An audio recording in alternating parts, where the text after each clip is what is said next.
everyone, welcome. Today I want to talk about something that I think you'll be really excited about. And I was actually just talking to a client earlier today about this particular exercise, and they were actually talking about how much it has helped their daughter improve, who has reading and writing difficulties, actually has dyslexia and all kinds of other dysgraphia and so forth. So, and just so overlooked because, once again, focusing on strategies and so forth and not the underlying cause.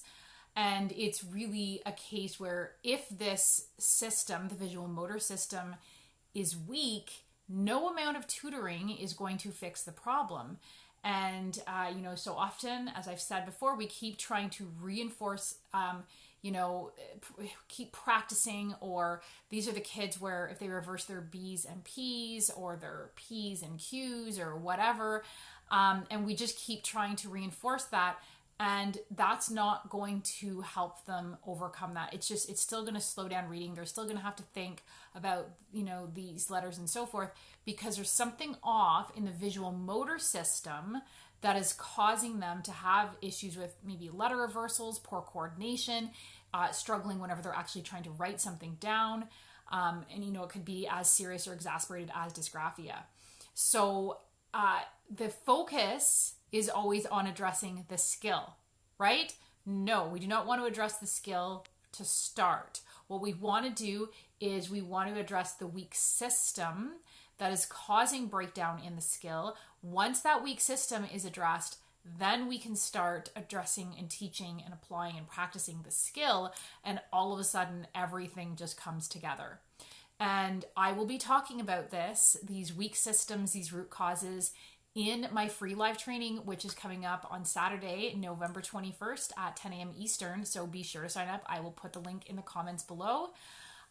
So once I address this with clients, as the client I mentioned today, it's very impressive how much feedback I get of how quickly these kids recover.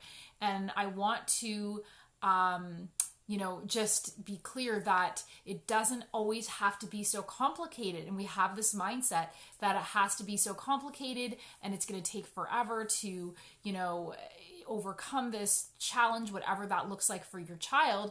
But once we fix the weak systems, get those brain structures communicating well with one another and so forth, all of a sudden it's not as complicated as we thought. So we must develop and strengthen the visual motor system if we want fluent reading, writing, coordination, right? And that coordination, that'll affect everything from handwriting to sports and, just everyday life in terms of clumsiness and so forth. And these tricks, if we just rely on tricks and strategies and don't address that weak system, your child is going to just manage forever in terms of it's just going to slow them down. And what we want is we don't want to slow them down. We don't want them to have to work twice as hard or 3 times as hard as the other kids in school. So I will share that exercise with you in a minute.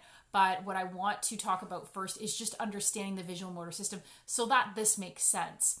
And maybe some of this will make sense in terms of resonate. Oh my goodness, that sounds exactly like my child.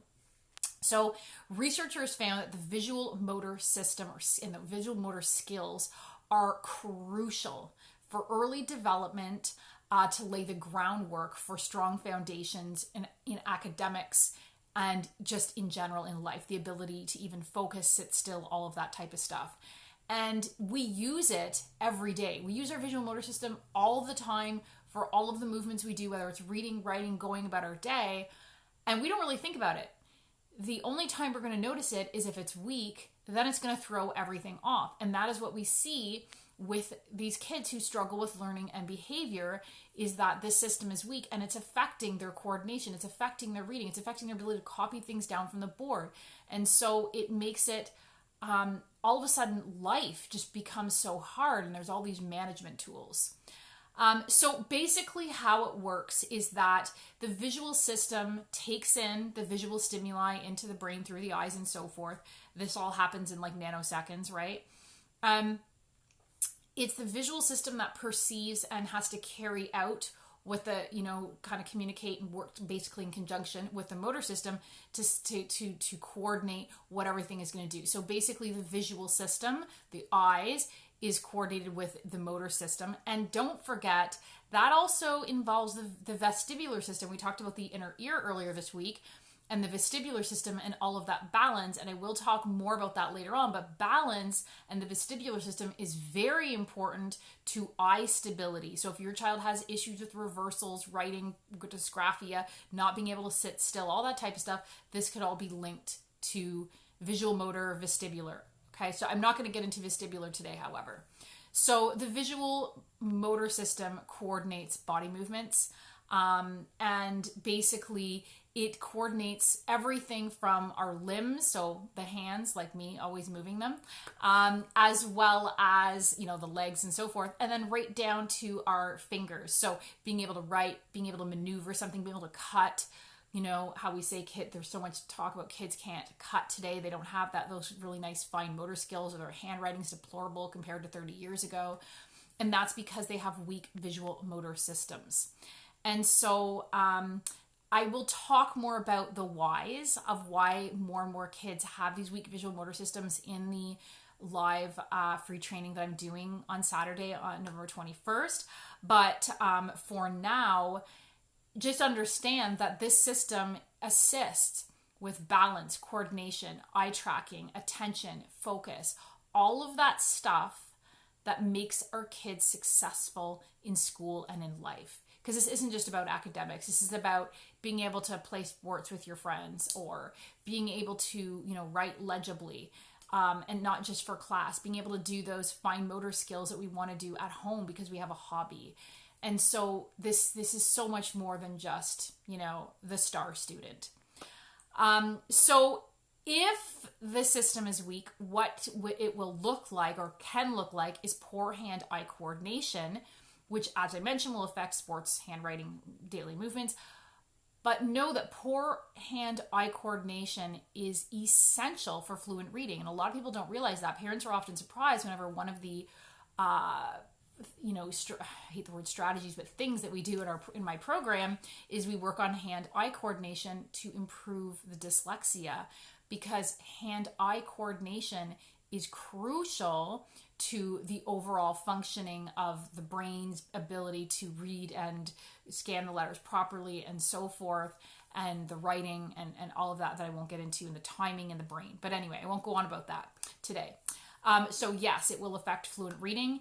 It will affect, these are the kids who have a hard time copying information on their, like they have a piece of paper on their desk and they have a hard time copying information from the board or from another book because they just have poor visual motor skills. And so it can seem like they're really lazy because these kids just don't want to do that. They'll shut down. They'll find ways to, distract, they'll be distracted, or they will be disruptive or be a behavior problem because they've checked out and they know they can't do that. And then of course it'll affect body and spatial awareness, which is why it's like a hallmark of dyspraxia.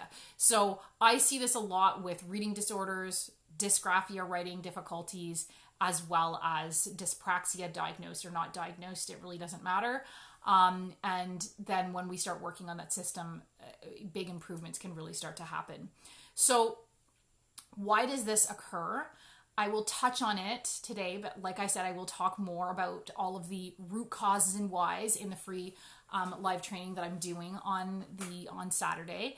But basically the lower brain levels are weak. So that's the lower part of the brain that's responsible for more of the, we're not talking breathing, heart rate, and so forth. We are talking about stuff like the vestibular system, right? Balance, coordination, proprioception, all of those, the senses. Okay, think of we know the five senses, and then there's more: proprioception, vestibular, and so forth.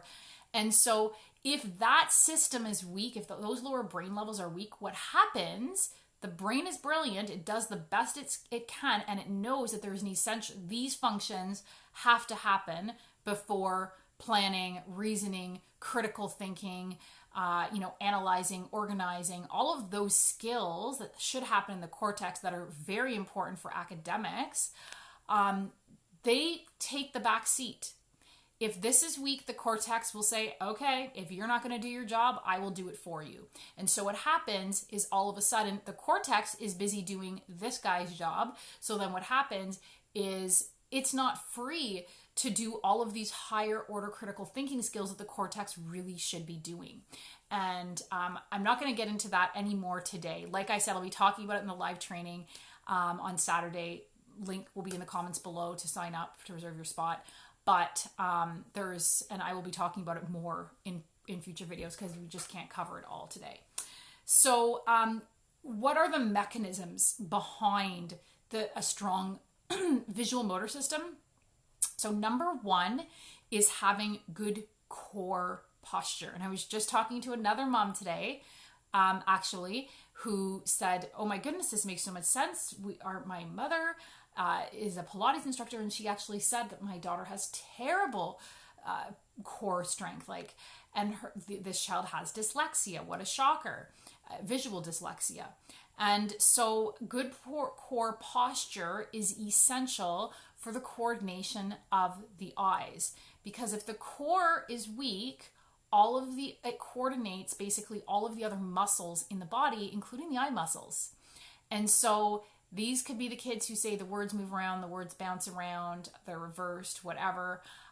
This core will definitely affect their ability to sit still. I had my first client when I started doing these exercises, and he was kind of my first experiment with the core and focus. And all of a sudden, mom was working on it and said, he sits still at dinner now. He used to be just couldn't sit still, was up, was down, moving around. So don't underestimate the core. The second thing, which is connected to the core, is the vestibular system, that system of balance. If that is weak, that will throw all kinds of stuff off in terms of the eye stability and the motor system and the visual motor system working efficiently and properly together. And the last one is head rotation. So it might not seem significant, but it actually is for the visual motor system. There's certain what are called primitive reflexes, which again, I will be touching on in the free training on Saturday. So there's certain things that if that head kind of moves with the shoulders, and there's certain ways I test that with clients in my 6-month program, if the head is moving with the shoulders and there's not that separation, that's going to cause problems with the visual motor system as well. So you can see how there's so many factors that are wrapped up into your child being able to read and write, to being able to focus, to just be able to do all of those daily tasks that we take for granted if all of this is working well. And what it will look like, is my kids, he's a lemon, he's got dysgraphia, he's got dyslexia, he's got, dyspraxia, and maybe, people are concerned that he's really fidgety, so maybe he has ADHD.